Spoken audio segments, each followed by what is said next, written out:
Good morning, today po, set and order po yung gagawin namin.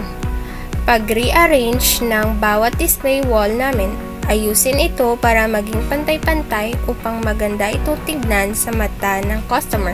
Mas mahikayat silang mag-order dahil display pa lang maayos ng tignan.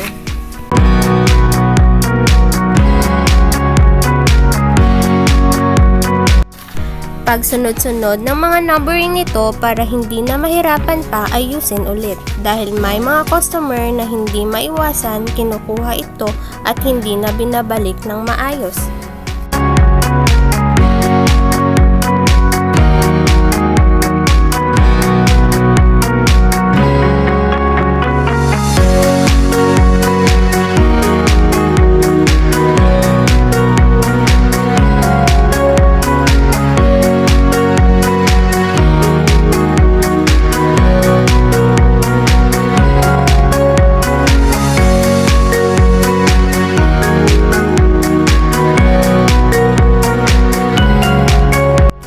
At dito naman po sa selling area namin pag-set in order nito para maayos tingnan at madali na din kunin if may customer na magtitingin ng sample color at size na available sa atin.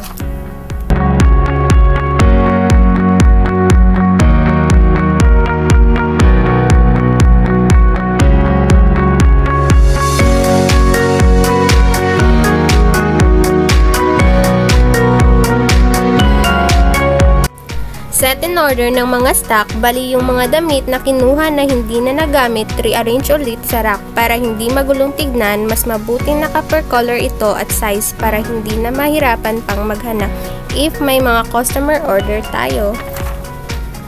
Yun lang po, thank you!